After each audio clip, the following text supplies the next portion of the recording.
Chris Hill here, and I've got another good one today. So 2 nights ago I was on Facebook and I asked, hey guys, what's your biggest challenge in the kitchen right now? And an overwhelming majority was management issues with people. So people are lazy or not trained properly or not motivated, or we don't have enough people. All sorts of issues with management and people. And that's a whole different 5-video series we can do next week or a couple weeks from now.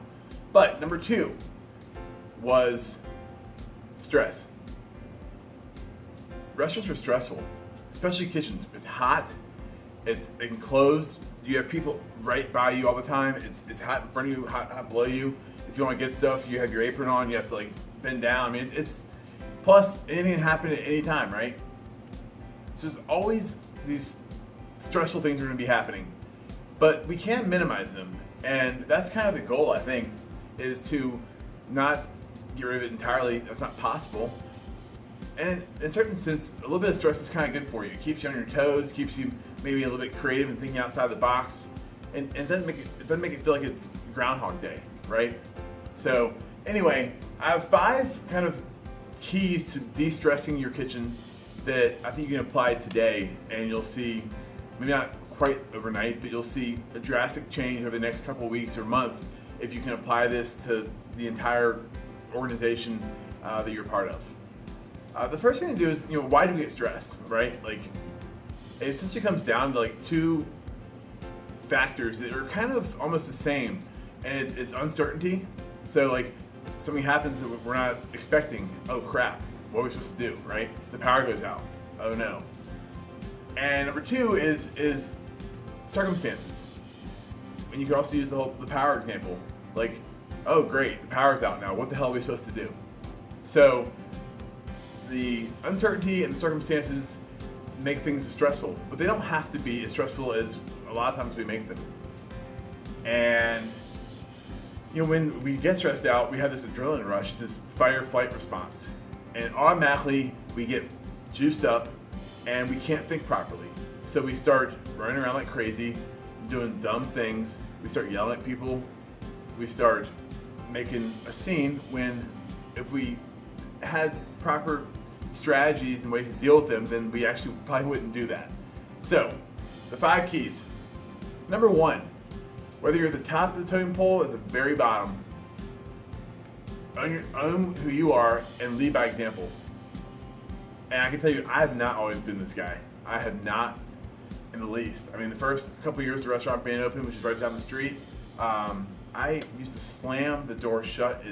An order came in with sauce on the side, sub this cheese for that cheese, and we want all the steak cooked well done. And I just grabbed the convection oven door and slammed it as hard as I could. Meanwhile, the people next to me are like, what's up with Chris, dude? He's freaking us out right now. We had an open kitchen too, so it obviously didn't look good for the restaurant.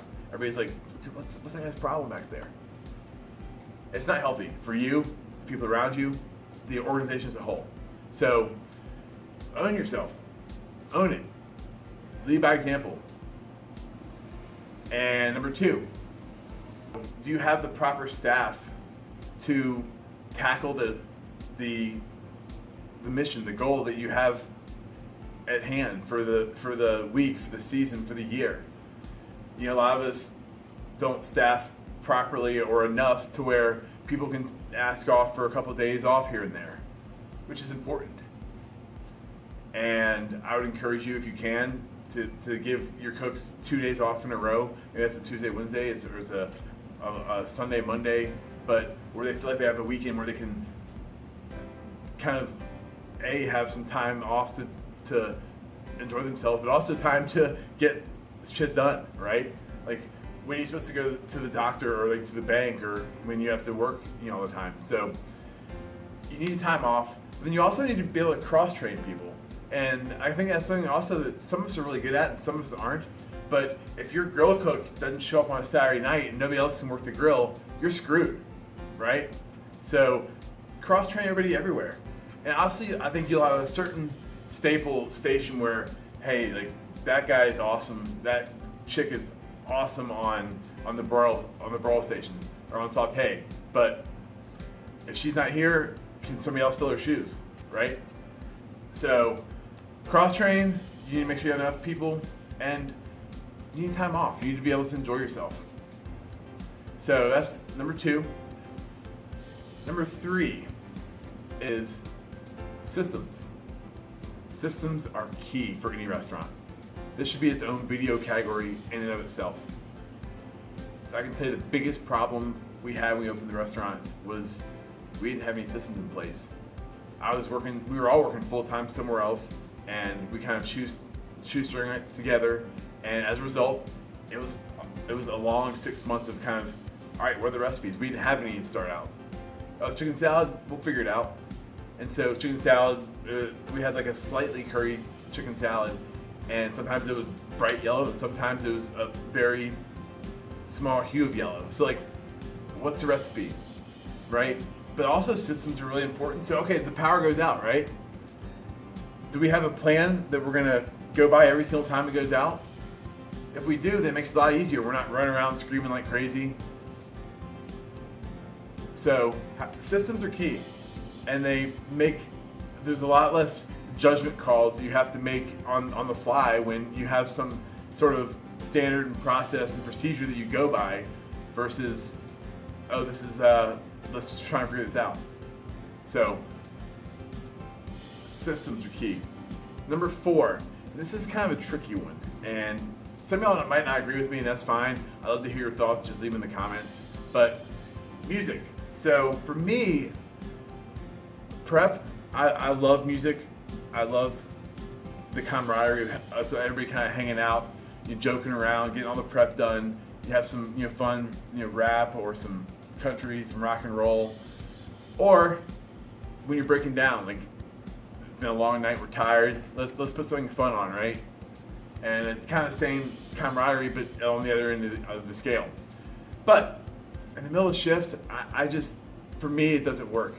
Because first of all, you need some sort of music that everyone that's within hearing distance can actually like appreciate it versus get stressed out about it.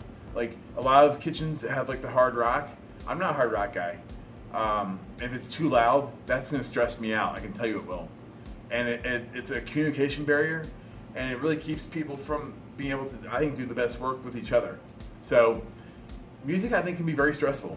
If you don't have something that everybody likes in the middle of the rush, then certain people probably aren't going to perform the way that they could if it was either quiet or they were playing music that they did like.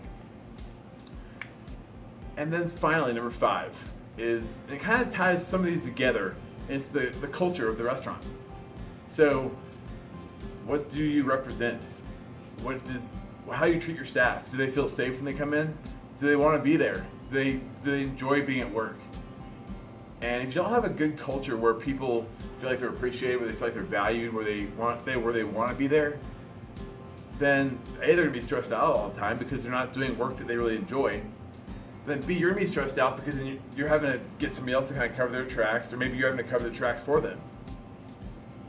But when you really empower your team, when you stand behind them and give them a chance to do some stuff, like it's not just you're creating the menu and all the specials, but hey man, why don't you try a special?